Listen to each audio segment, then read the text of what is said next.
예, 방금 우리 이사야 63장 말씀 읽은 것처럼요. 오히려 지난 시간에 그 이야기가 계속 이어지는 분위기가 있습니다.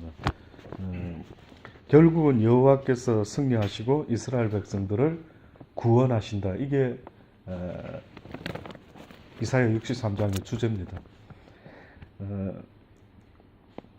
첫 번째 표현을 이렇게 했습니다. 에돔에서 오며 홍의를 입고 보스라에서 오는 자가 누구냐? 예수 그리스도를 구원자를 이렇게 지금 표현한 겁니다. 그 화려한 의복, 큰 능력으로 걷는 자가 누구냐? 그는 내니 의를 말하는 자요 구원하기에 능한 자라. 이스라엘 백성들에게 구원자 메시아가 있다라고 하는 것은 구약 성경 예언서의 전체적인 이야기입니다. 그러니까 이스라엘 백성들이요, 지금도 유대교들은 오신 예수 그리스도를 이미 왔던 예수 그리스도, 그래서 이방인들은 오히려 메시아라고 믿는 그 예수를 이네들은 지금도 믿지 않습니다. 그래서 지금도 그들이 원하는 메시아는 상상하기조차 쉽지 않겠지만은 그들의 평생의 소원은 흩어진 이스라엘 백성들이 강한 나라를 만드는 것, 이것이 그 유대인들의 지금도 소원이랍니다. 그러니 예수가 왔을 때에 로마를 뒤집어 엎고 이스라엘의 나라를 오히려 세우는 것이 그들의 희망이었는데, 그래서 메시아인 줄 알고 와 대단한 능력과 기적과 오병이어의 이적을 행하는 거 보니까 저분이 우리의 왕이 되면은 우리가 굶주릴 것도 없고 힘을 모아서 로마를 이길 수도 있겠다, 이렇게 시온주의자들이 기대를 했죠. 그런데 보니까 예수님이 뚱딴지같이 전혀 그런 데는 관심이 없고 자신의 나라, 아버지의 나라를 이야기하면서 뭐라고 말합니까? 내 나라는 이 땅의 것이 아니라 하늘나라에 있다. 칼과 창으로 얻어지는 나라가 아니고 믿음으로 가는 나라다. 이렇게 말하니까 이네들이 다 돌아선 겁니다. 결정적으로 성경에 보면은 유대인들이 예수를 메시아로 영접 못하고 결정적으로 뒤돌아선 것은 성경에 보면은 어느 시점이냐면, 언젠가 예수님이 인류의 모든 죄를 위하여 십자가에 달려 내가 죽게 될 것이라. 죽어서 내가 너희들에게 어떻게 보면 하나님께 갈 수 있는 그 속죄의 길을 열고 너희들을 글로 이끌 것이라고 하는 이 이야기가 무슨 말인지 전혀 알지를 못했던 거예요. 그러니 어떤 면에서는 예수님이 죽어주지 않았으면 그 누구도 이 땅에서 덧없이 살다가 포로로 살다가 자기들 나라 이스라엘의 해방도 맛도 못 보고 그냥 그렇게 포로 생활하다가 끝날 뻔했죠. 그런데 그네들이 어쨌든 한번 그런 나라를 세워봤으면 좋겠다라고 했지만은 실제 예수님이 알려주고 싶었던 거는 이 땅의 나라가 아니라 하늘에 계신 아버지의 나라에 우리 모두가 언젠가 갈 수 있도록끔 문을 열어놓았는데, 이걸 이제 이네들이 전혀 이해하지 못하다 보니까 지금도 유대인들은 예수님을 메시아로 믿는 사람들이 별로 많지가 않대요. 근데 최근에 들어서 어떤 분의 이야기 들어보니까요, 요즘 같이 이슬람에서 예수 믿는 사람이 많이 생기는 것도 쉽지 않고, 또 요즘 같이 이스라엘 백성들에게도 이제는 예수 그리스도가 메시아인 것이 이렇게 어필되는 이런 시기가 요즘과 같은 때가 있었나 싶을 정도로 요즘에는 예수님이 드디어 그들의 메시아로 많이 어필이 된답니다. 특히 이슬람권에서는 우리가 아는 것처럼 다른 종교를 믿으려면 목숨을 걸어야 되기 때문에 쉽게 그들이 개종을 할 수가 없었는데, IS니 뭐니 이런 자들 때문에 나라가 어려워지고 힘들어지고 막 전쟁 속에 일반 이슬람인들이 도대체 알라가 뭐냐, 우리 다 죽게 생겼고 다 죽었고 계속 이 전쟁통에 도대체 이게 뭐냐, 이제 이래 됐대요. 근데 우리 지난번에 김영하 선교사님, 레바논에 우리 계시는 선교사님 이야기 들어봤을 때 그랬던 그들에게 누군가가 도와주기 시작했는데, 누군가가 그 전쟁 고아와 과부를 돕고 있는데 뜻밖에도 그리스도인들이 돕고 있는 거예요. 그러니까 사람들이 너무 놀라운 거예요. 아니, 우리의 알라는 우리를 돕지 않는데 도대체 이 그리스도인들은 왜 우리를 이렇게 도와주지? 그래서 그들이 그런다 하지 않습니까? 사랑을 배우라고 한다면 사랑을 배워야겠다. 저들은 사랑이 있는 사람인 것 같다. 저들은 하나님을 믿는 사람들인데 저들이 우리와 다른 것은 그들도 신을 섬기고 우리도 신을 섬기는데 그들에게는 사랑이 있는 것 같다. 이제 이렇게 해서 지금은 많은 사람들이 죽게 돌아오고 있다라고 그렇게 이야기를 하고 있습니다. 우리 대한민국도 여러 가지 전쟁의 소문이 많고 한데요. 어떤 면에서는 과연 전쟁이 일어날지 어떨지는 모르지만 만약에 혹시라도 전쟁이 일어난다면 아마 하나님께서는 우리에게도 그런 기회를 주시는 게 아닐까. 하나님을 간절히 부를 수 있는 기회. 그래서 하나님을 만날 수 있는 기회를 주지 않는가 하는 생각이 드는 겁니다. 오늘도 어떤 분과 만나서 잠깐 어떤 하나님 이야기를 잠깐 나누었는데요. 어떤 이야기를 조금 나누었냐면은 뜻밖에도 하나님은 우리에게 지난 시간에도 우리가 보한 것처럼 그들로 하여금 포로로 잡혀가게 하고 종살이하게 하고 그 고통과 어려움 겪게 하고 근데 뜻밖에도 그 고통 속에서 불을 지으면 어떻게 한다고요? 우리를 이스라엘 백성들을 구해주겠다는 거예요. 그러면 처음부터 고난을 주지 마시고 그냥 처음부터 하나님께 감사할 수 있으면 좋겠는데 성경 전체를 이스라엘 백성의 그런 그들의 잘못에 다른 나라에 잡혀가고 포로 생활하고 그래서 그들이 하나님을 부르면 또 여호와께서는 언제 내가 너희들을 돌아보지 않았느냐 하는 것처럼 다시 얼른 그 부르짖는 소리에 응답하시고 그 고통을 덜어주시고 해방시켜 주시고 계속 그 이야기를 하고 있어요. 그래서 이런 이야기를 나눴어요. 하나님이 어떻게 보면 원하는 것은 우리가 하나님을 찾고 구하는데 간절한 마음으로 그분을 찾고 구하기를 원하시는 것 같아요.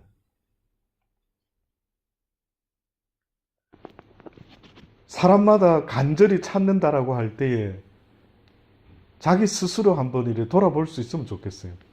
내가 간절히 예수님을 찾는 적이 있는가? 내가 진짜 간절하게 뭘 원할 때 나는 어떻게 액션하는지. 내가 만약에 사랑하는 자녀가 우리 아이가 아플 때 안 아프게 해달라고 간절하게 만약에 하나님께 기도할 수 있었다면은 정말 그런 마음으로 내가 하나님을 간절히 필요로 하다고 찾은 적이 있는가 이렇게 돌아볼 필요가 있어요. 그러니까 하나님은 누군가한테 응답을 하고 싶으신 것 같아. 근데 누구한테 응답을 하고 싶은가 어떤 룰을, 법칙을, 공식을 정해놓으셨는데 어떤 공식인가 봤더니만 고통 속에 죽음 가운데 힘든 가운데 하나님을 간절히 찾고 구하는 이들에게 응답을 하겠다라는. 우리가 잘 아는 것처럼 요셉과 그의 가족들이 애굽에서 살면서 400여 년 동안 애굽에 종살이를 했죠. 이스라엘 백성들이. 근데 그냥 적당히 종살이를 하면서 먹고 살 때에는 하나님을 그렇게 찾지 않았어요. 근데 요셉을 알지 못하는 바로왕이 등장하면서 어느 날 노역을 더 심하게 하고 막 힘들어지고 쉽게 말해서 먹고 살아가는 종살이가 엄청 어려워져 버렸어요. 그러니까 성경에 보니까 어려워지니까 그때서야 어떻게 해요? 그들의 아브라함의 하나님, 이삭의 하나님, 야곱의 하나님 이야기를 기억하면서 이 어려운 상황을 해결해 줄 수 있는 유일한 분이 있다면 하나님이다. 많은 사람들이 자기는 고생 안 하고 싶대요.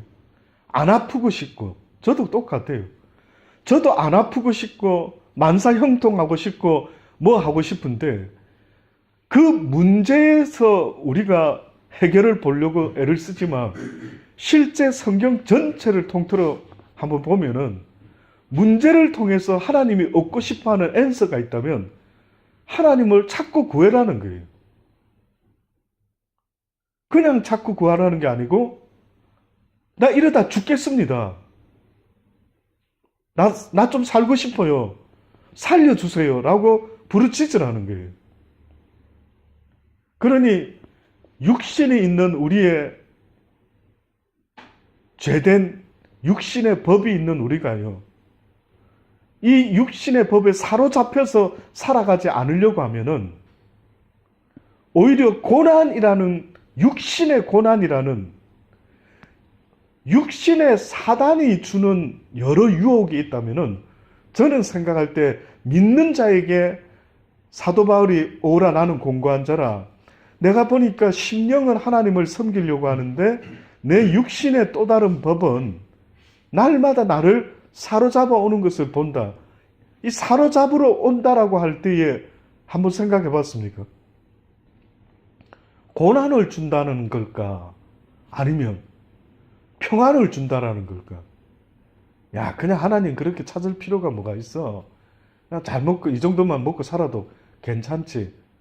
해서 방심하도록 나를 사로잡아 오는 건지, 아니면 내가 육신의 어떤 아픔을 줘가지고 하나님께 기도하지 못할 정도로 고통과 괴로움 속에 빠져들게 하는 사로잡음인지 알 길이 없는 거예요.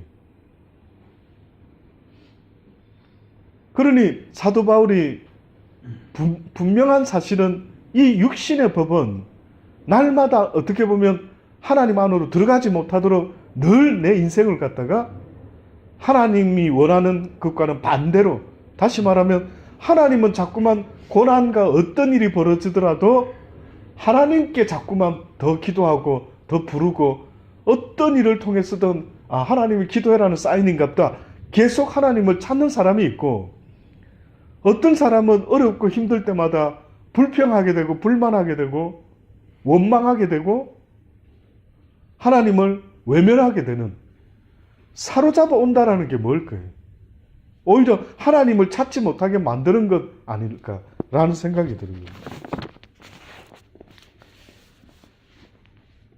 그래서 이런 모든 우리의 삶의 모습은 궁극적으로는 하나님은 우리에게 목마른 사슴이 시냇물을 못 찾으면 죽을 수도 있겠다라는 그 간절한 마음을 가지고 나 만군의 여호와를 좀 찾아달라, 불러달라, 살려달라 해라. 그래야면 내가 너희를 구원할 거라는 이야기가, 제가 개인적으로는 이사야 전체가 다 그런 것 같아요. 그러니까 이사야 선지자가 계속해서 이스라엘 백성들의 그 포로 생활 뭐 할 때에 낙심하지 마라, 언젠가 회복된다. 그러니 너희들은 딱 한 가지만 해라. 너희 하나님을 기억하고 너희가 뭘 잘못했는지 돌아보고 이제 다시 하나님 앞에 죄짓지 말고 하나님께 용서하고 회개하고 그 하나님께 구하라. 그리하면 메시아를, 구원자를 보내준대. 그래서 에돔에서 오며 홍해를 잇고 보스라에서 오는 자가 누구뇨? 그 화려한 의복 곧 큰 능력으로 걷는 자가 누구뇨? 그는 내니 을을 말하는 자요 구원에 능한 자라. 예수님을 이야기합니다. 그러면서 이렇게 2절부터는 또 말하죠. 어찌하여 내 의복이 붉으면 내 옷이 포도주 털을 밟는 자 같으뇨? 죄에 대한 이야기입니다. 사람들의 그 죄에 대한 그 피, 죄값, 피값에 대해서, 잘못에 대해서, 만민 중에 나와 함께한 자가 없이 내가 홀로 포도주 틀을 밟았는데 내가 노함을 인하여 무리를 밟았고 분함을 인하여 짓밟았으므로 그들의 선혈이 내 옷에 튀어 내 의복을 다 더럽혔습니다. 이런 표현은 계시록 14장 같은 데 보면은 그 포도주 틀을 밟는 그 주님의 그런 어떤 심판주의 모습을 묘사해놓은 게 있어요. 심판주의 모습이 포도주 틀을 밟는, 그러니까 막 우리가 여러분 보신 적 있습니까? 포도주 만들 때에 농장에서 딴 포도를 갖다가 틀에다 넣고 발로 밟죠. 막 밟으면 그것을 막 으개져가지고 이렇게 하는, 이제 이것을 아마 이렇게 이사야가 표현을 한 것 같아요. 이는 내 원수 갚는 날이 내 마음에 있고 내 구속할 때가 해가 왔으라. 내가 본즉 도와주는 자가 없고 붙들어 주는 자도 없으므로 이상히 여겨 내 팔이 나를 구원하며 내 분이 나를 붙들었으며. 한마디로 이 지금 모든 표현이 비슷비슷하게 엇비슷하게 지금 뭐가 표현이 조금 누구 표현하는 거지? 갑자기 이스라엘 백성 말했다가 또 하나님 편에 서서 이야기하게 되고 이런 이야기들을 지금 계속 반복해서 하고 있어요. 그러니까 한마디로 말하면은 그들이 하나님 앞에서 잘못했을 때 과연 누가 너희들을 도와줄 자가 있었더냐? 하나님이 도와줘야 되는데 오히려 하나님의 손에 빠져드니 너희들을 건질 자, 도울 자가 없지 않느냐? 이야기를 합니다. 중간 말씀에 보면은요,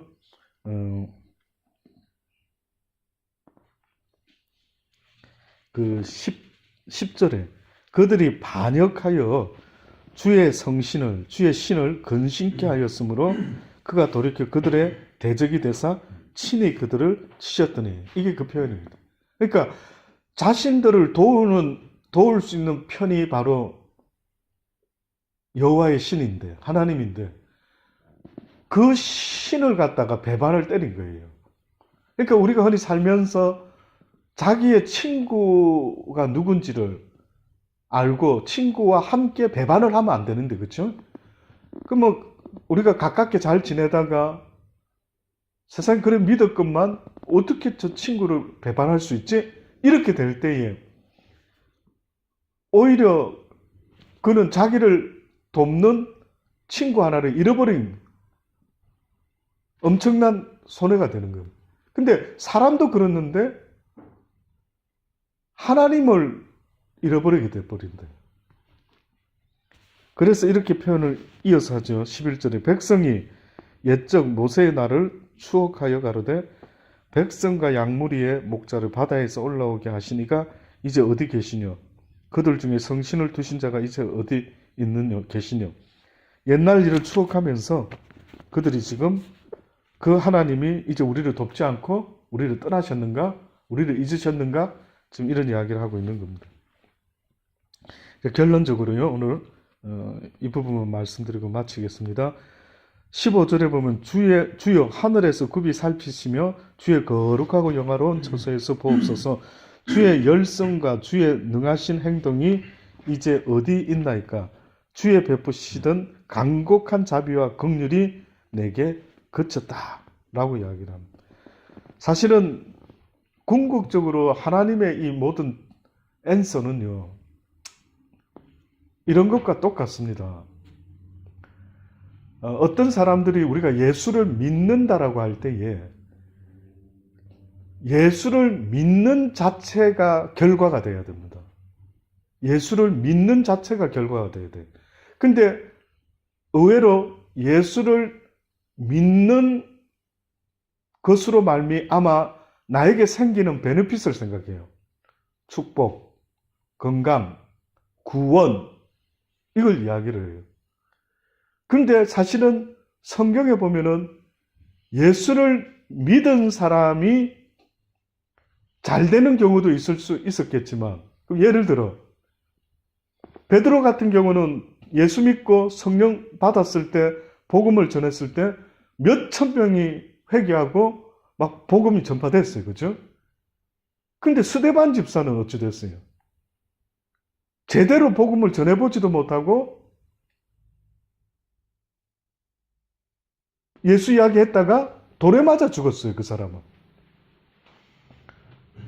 그러니까 우리가 생각할 때, 아니 누구는 막 엄청난 큰 교회를 만들어냈고, 누구는 뭐 예수 믿고 복 받아가지고 막 부자가 되고 돈이 많고 뭐 어쩌고 저쩌고, 자꾸만 예수를 믿는 자체가 목적이 돼야 되는데, 그리고 결과가 돼야 되는데, 예수를 믿음으로 말미암아 또 다른 베네핏을 자꾸 우리가 알게 모르게 생각하는 때가 있는 거예요.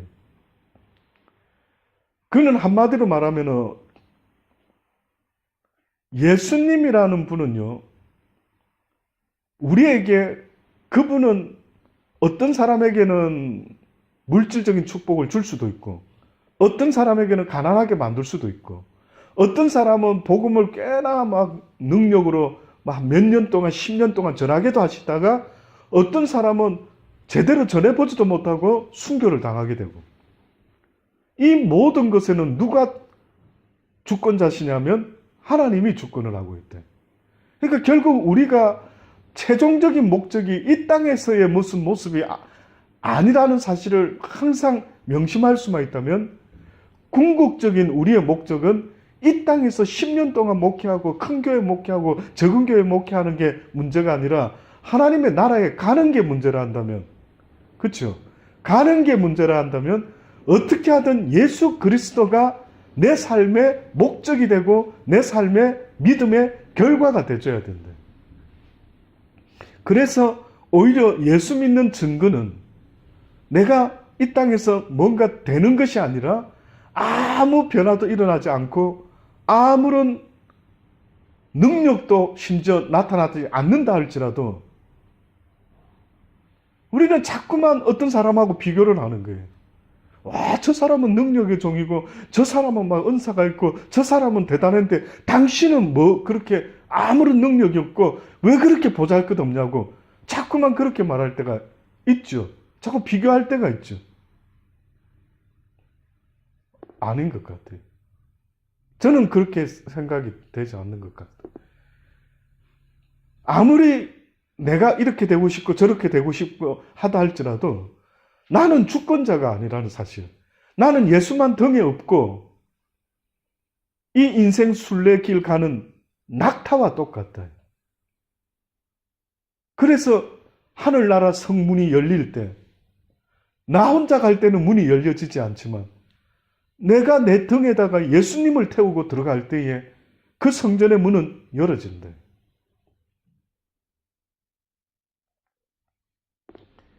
이것이 어떤 면에서는 육적인 사망의 법은 길을 쓰고 우리로 하여금 잠시만 방심하면 우리의 목적지는 영원한 본향인데 자꾸만 그 생각을 희석시키니까 이 땅에서 잘 살고 잘 먹는 게 하나님의 복인 것처럼 그게 맞는 것처럼. 근데 성경은 결코 그렇게 말한 적이 없다. 오히려 부자는 죽어서 음부에 가고 거지 나사로는 죽어서 아브라함 품에 안겼을 때 뜻밖에도 얘야 너는 이 땅에 있을 때 어떻게 살았다고? 잘 먹고 잘 살지 않았느냐? 나사로는 못 먹고 못 살았대. 오히려 이제서야 대우를 받는데 공평하지 않느냐? 저는 그 비유가 의외로 깜짝 놀라는 거예요. 아니, 이 땅에서 누구든지 하나님께 복받은 사람의 모습이 부자 되는 건데 뜻밖에도 그 부자는 그 나라에 갔을 때 하늘나라는 고사하고 음부에 떨어지고 말았대. 심지어 성경이 뭐라고 이야기합니까? 주의 종들에게 성경은 네가 주의 이름으로 선한 일을 했는데 누가 너에게 대접하면은 하늘나라에서 받을 상이 없다라고까지 말했죠. 그러니 결국은 우리가 이 땅에서 살아가는 날 동안 그 예수 그리스도를 믿는 그 믿음을 가지고 그것이 바로 내 삶의 믿음의 목표이자 결과라는 사실을 잊지 말고 살게 될 때에 괜히 남이 잘 사는 것 보고 육신의 법은 또 나를 사로잡아 오죠. 시기, 질투, 미움, 속상함, 억울함, 원통함, 내 뜻대로 안 됨, 이런 것으로 또 나를 계속해서 공격을 한대. 결국 마지막 하나님께서 우리를 구원하시는데 이런 과정이 오히려 여호와를 더 찾고 구하는 이 고난이 오히려 고난으로 끝나지 않고 주님께 나아갈 수 있는 통로가 될 때에 오히려 그가 가장 복된 자의 모습입니다. 그러니까 궁극적으로 고난이 있든 고난이 없든 어떤 모습이든 그 하나님을 바라보는 그 믿음, 그 부르짖음, 그 애통함, 이것이 있을 수만 있다면, 이게 만들어질 수만 있다면 하나님은 그에게 역사하시겠다라고 말씀하고 있습니다. 기도하십시다.